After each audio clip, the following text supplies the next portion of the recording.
బిస్మిల్లాహిర్రహమానిర్రహీం. మిత్రులారా, రమజాన్ ప్రత్యేక కార్యక్రమానికి అందరికీ కూడా స్వాగతము, సుస్వాగతము.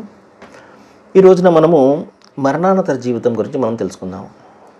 ఏంటండి, మరణానంతరం కూడా జీవితం ఉంటుందా? దైవ విశ్వాసికి మరణానంతర జీవితం పట్ల కూడా విశ్వాసం ఉంటుంది. కంటికి కనబడదు కదండి. కంటికి కనబడనటువంటి ప్రతిదే, కంటికి కనిపించేదే మనం నమ్మడం లేదు, కంటికి కనబడనటువంటిది కూడా మనం నమ్ముతున్నాము. ఈ విషయాన్ని మనం ఒప్పుకోవాలి. మన ప్రాణం కంటికి కనబడుతుందా? నమ్ముతున్నాం కదా, ఉందని చెప్పేసి. గాలి మనం చూస్తున్నామా? లేదు కదా, అయినా నమ్ముతున్నాము. మన మనస్సు మనం చూస్తున్నామా? లేదు కదా, నమ్ముతున్నాము. ఫోన్ తరంగాలు, విద్యుదేశకంత తరంగాలు, ఎలక్ట్రోమాగ్నెటిక్ వేవ్స్, ఇంకా గురుత్వాకర్షణ కిరణాలు అన్నీ మన చుట్టూ ఉన్నాయి. కనబడుతున్నాయా? లేదు కదా, కానీ మనం నమ్ముతున్నాం కదా. కంటికి కనబడనటువంటి విషయాలన్నీ కూడా చాలా వరకు నమ్ముతున్నాం మనం. అలాగే దైవం కూడా కంటికి కనబడినటువంటిది. అదేవిధంగా పరలోకం కూడా కంటికి కనబడకుండా దైవము దాన్ని గుప్తంగా పెట్టాడు. ఇంకా కంటికి కనబడేదైతే పరీక్ష ఉంటుంది సోదర మహాశలారా, సోదరిమణులారా. కాబట్టి ఇక ఒక చిన్న ఉదాహరణ చెప్తాను. సరే, ఎవరు చూసి వచ్చారండి పరలోక జీవితము ఏంటి అని చెప్పేసి. సరే, ఇద్దరు వ్యక్తులు ఉన్నారండి.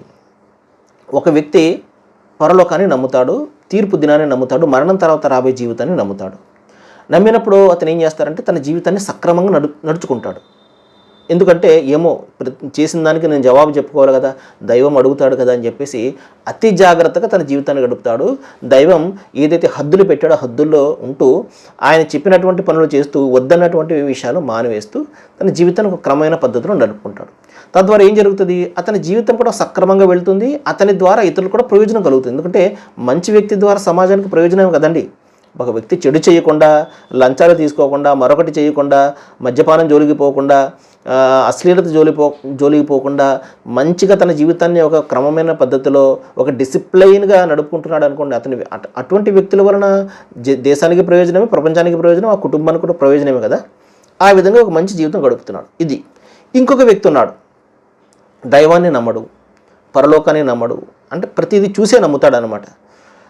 అదేంటయ్యా, మరి నీ మనసు నీ కంటికి కనబడదు కదా, మరి దాన్ని ఎందుకు నమ్ముతున్నావు అంటే అది నేను నమ్ముతాను అంటాడు. మరి నీ ప్రాణం కనబడదు కదా, నీకు ప్రాణం లేదంటే అదేంటి నాకు ప్రాణం ఉందంటాడు. సరే, అది వదిలేయండి.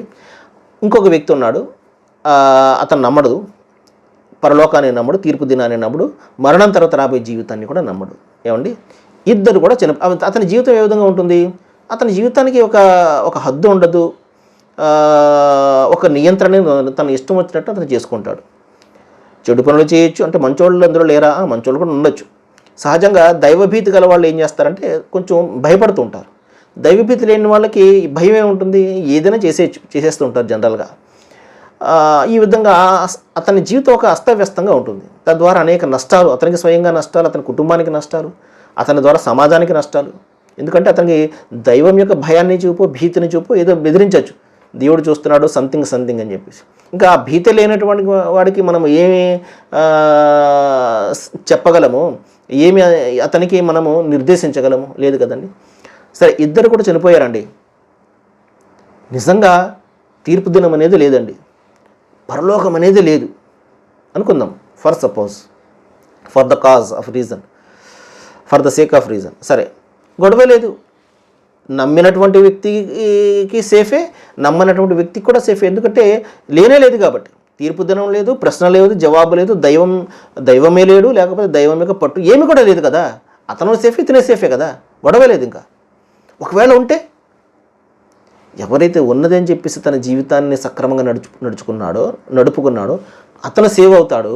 లేదు అని చెప్పేసి గుడ్డిగా ఎవరైతే వాదించాడో అతను పట్టుబడిపోతాడు కదండి. కాబట్టి లాజికల్గా మనం ఆలోచన చేసిన మరణం తర్వాత రాబోయే జీవితం ఉన్నది, తీర్పు దినం ఉన్నది అని నమ్ముతూ మనం సక్రమంగా మన జీవితాన్ని నడుపుకోవడంలోనే మన సాఫల్యం ఉంది, మన మంచి ఉంది ఇందులో.